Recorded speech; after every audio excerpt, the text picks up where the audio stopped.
अगर 2 दिन के अंदर तुमने फैक्ट्री नहीं खरीदा तो मैं किसी दूसरे को दे दूंगा। अरे तुम भी खामखा की धमकी देते रहते हो।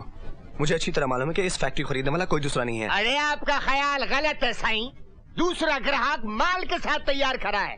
वो तो आपसे पहले बात हो गई थी, इसलिए 2 दिन का टाइम दे रहा हूँ। दूसरे ग्राहक से मिलवाऊं, खातिरी कर लो। अरे साईं जरा बाहर आना।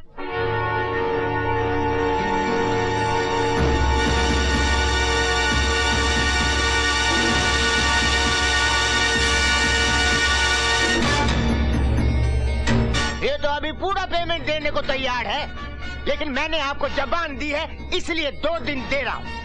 और बिजनेस में जबान की बड़ी कीमत होती है। अरे आप दोनों एक दूसरे को हेलो भी नहीं बोला। आपको 2 दिन के अंदर पैसे मिल जाएंगे।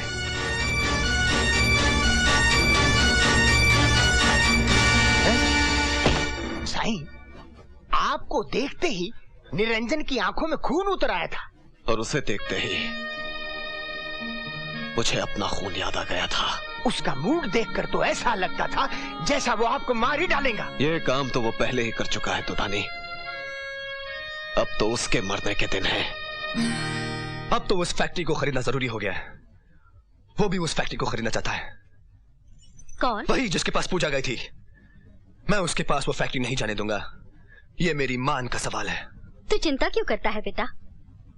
अपने बेटे का मान रखने के लिए एक माँ कुछ भी कर सकती है। ये रहे 10 लाख रुपए। तेरे पिताजी को ये मालूम नहीं पड़ना चाहिए कि हम लोगों ने ये पैसे निकाले, वरना वो जिंदा ही चिता पर लेट जाएंगे। ये रहे 10 लाख रुपए कैश और ये रहा बैंक का 20 लाख रुपए का चेक। पेमेंट पूरा हो गया। हो गया साईं, बिल्कुल हो गया। और ये मेरी तरफ से फैक्ट्री के कागज।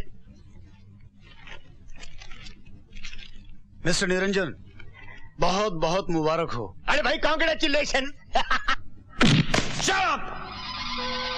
आप ये बताइए कि आप यहाँ रिपोर्ट लिखवाने आए हैं या आंसू पुछवाने?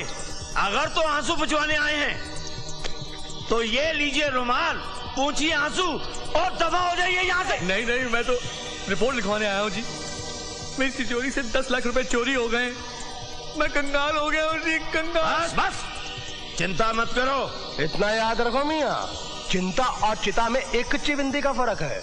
अगर आपने इनको 10 लाख रुपया दिलवा कर चिंता से छुटकारा नहीं दिलवाया तो ये चिता पर लेटकर अपनी जान दे दें। मरने की तब सोचना जब घर में पैसे हो, वरना श्राद्ध भी ठीक तरीके से नहीं होगा और आत्मा को शांति भी नहीं मिलेगी। जी आप ठीक कह रहे हैं। किसी पे शक? कौन सी मारो? ए, बीच की मारना।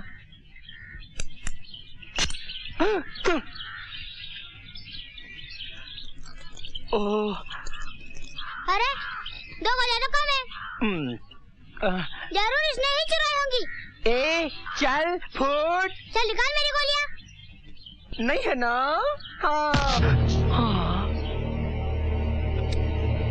बिल्लू तेरा नाम है? हाँ, मेरा ही नाम है। तो चल। मैंने कुछ नहीं किया। छोड़ दीजिए।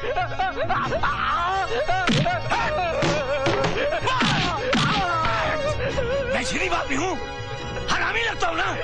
हरामी लगता नहीं, हरामी हूँ, बहुत बड़ा हरामी। इसने तो मेरी मार खाता ही गूंगे भी ठुमरी गाने लगते हैं।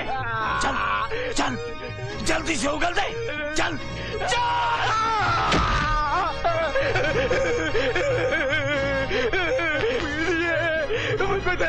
दया कितनी किलो दिया चाहिए?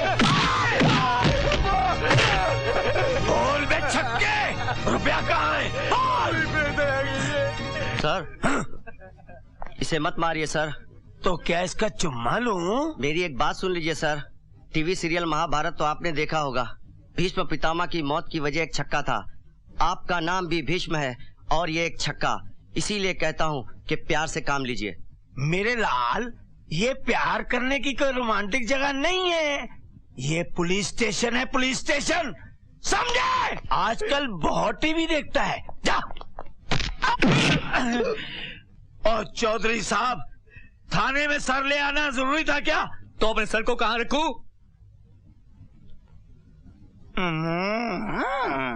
लेकिन सर आप टकले कब से हुए? और चौधरी साहब, ये टकले का सर है ना, गुस्से का स्विच बोर्ड है, स्विच बोर्ड, जिसके 24 बटन आपने दबा दिए हैं। शुक्र करो आप बच गए, क्योंकि आप भी तो टकले हैं ना। लेकिन मैं उस साले को नहीं छोड़ूंगा। अब बता, तूने रुपया लिए या नहीं? नहीं, मैंने कुछ नहीं किया, भगवान की कसम, मैंने कुछ नहीं किया। ये झूठ बोलता है इंस्पेक्टर। तू ऐसे नहीं मानेगा। नहीं, मैंने चोरी नहीं की है।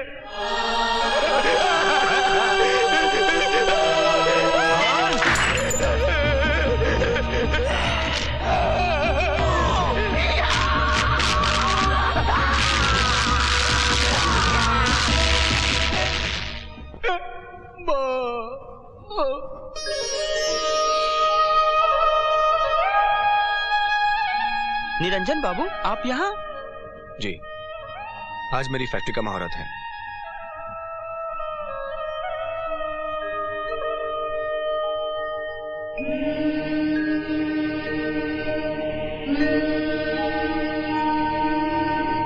तुम यहाँ? मंदिर का द्वार पूजा के लिए खुला रहता है, लेकिन मेरे घर का दरवाजा तुम्हारे लिए कभी नहीं खुलेगा। वो घर नहीं, किराए का मकान था मेरे लिए। जब रहने की कीमत नहीं चुका सकी तो निकाल दी गई।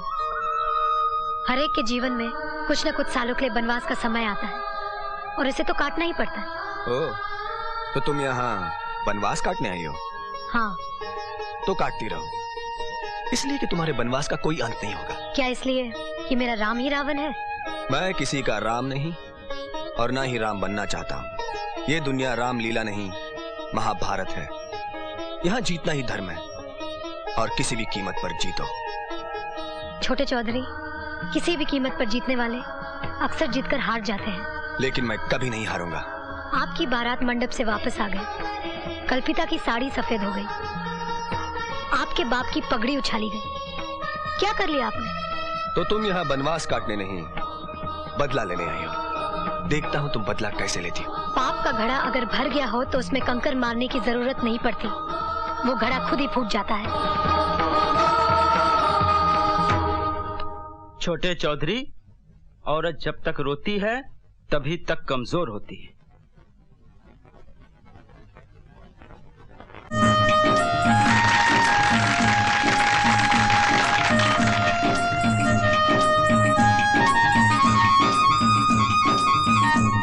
आज मेरा सपना पूरा हो गया। ये सपना कभी पूरा नहीं होता अगर मेरी माँ ने मेरा साथ ना दिया होता। बेकार में ही मेरी इतनी तारीफ कर रहा है। मैंने किया ही क्या? बस चौधरी जी की तिजोरी से 10 लाख रुपए निकाल कर इसको दे दिए, और क्या किया। आप लोग भी कमाल करते हैं। एक ही घर में रहकर एक दूसरे की चोरी करते हैं, और झूठी रिपोर्ट लिखवाकर बेचारे बिल्लू को पिटवा दिया। जानते हैं आप लोगों पर उल्टा केस चलेगा, और तो और पुलिस भी आप पर चार्ज लगाएगी। अब तो सिर्फ आप लोगों को भगवान ही बचा सकता है।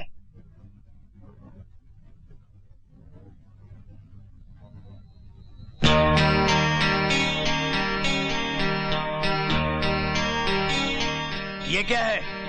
आप ही ने कहा था ना कि अब सिर्फ भगवान ही बचा सकता है। हाँ, मैंने कहा था।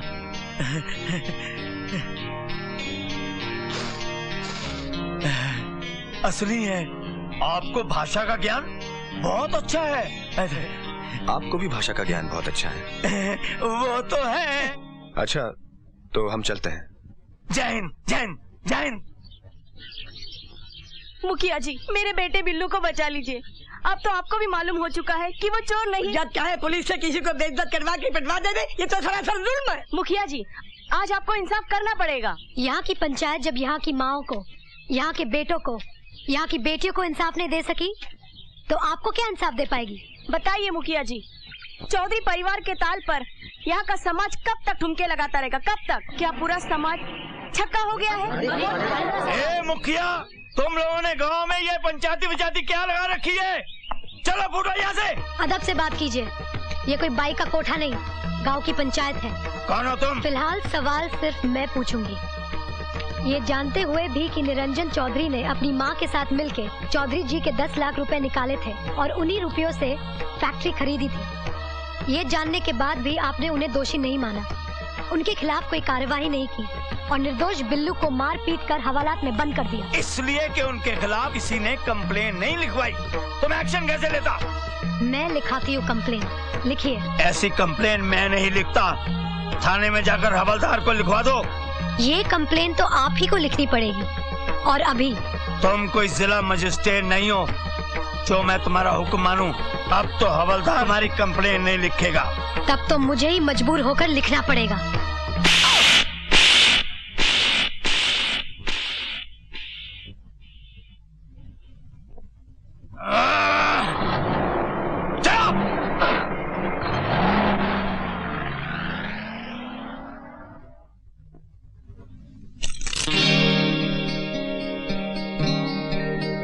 You are under arrest. गांव वालों का प्रेशर है, एक दिन के लिए आपको गिरफ्तार करना ही पड़ेगा।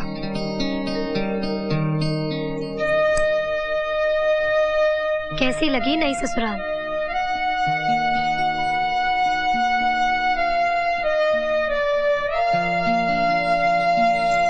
सिगरेट जला लीजिए, थोड़ी शांति मिल जाएगी। निरंजन बाबू, आपने जो आग लगाई है वो फूंक मारने से नहीं बुझने वाली। बोल ले जो बोलना है। आज तेरा वक्त है, कल मेरा वक्त भी आएगा। वक्त आएगा?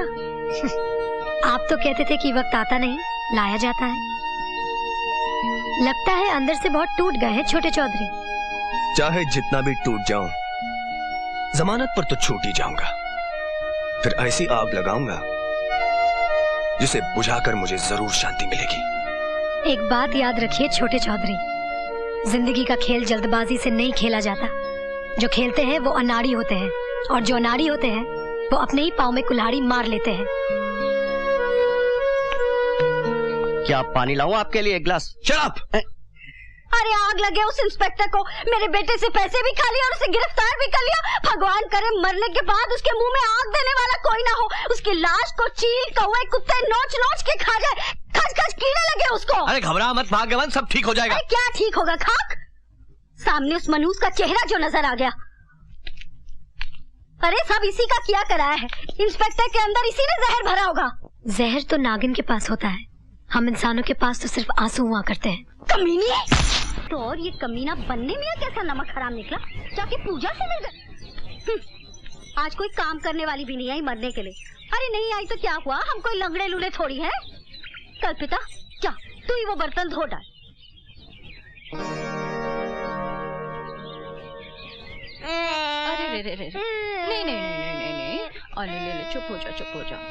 देखो रमा, सुबह से बहुत रो रहा है, पता नहीं क्या बात है। अच्छा अच्छा अच्छा, चुप हो जा चुप हो जा चुप हो जा। कल्पिता, अरे कल्पिता,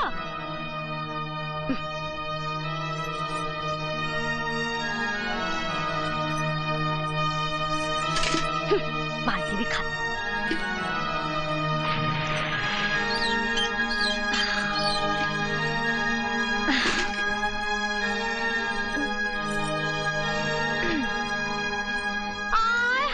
चौधराइन, ई उम्र में अकेले ही बर्तन धोने बैठ गए।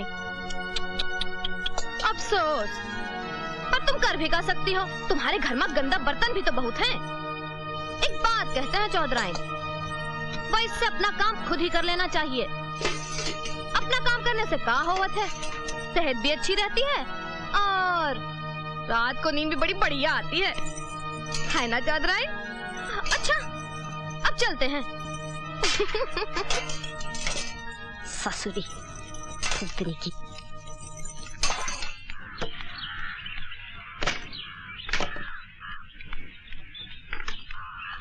पिताजी। बोल। पिताजी, मैं ससुराल जाना चाहती हूँ। अकल देर से आई, जा जल्दी जा। पर खाली हाथ कैसे जाऊँ? अरे भीख मांगती जा। क्या मतलब?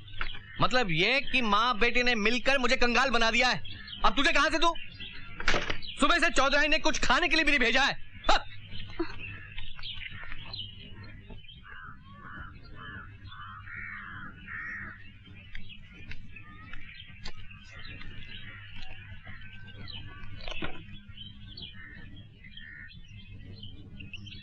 ये लो सेठ जी खीर।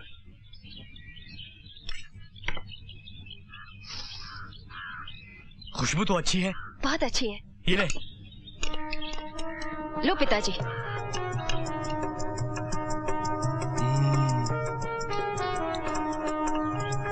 खीर तो बहुत अच्छी है। किसने भेजी इतनी सारी खीर? आपकी बहू ने।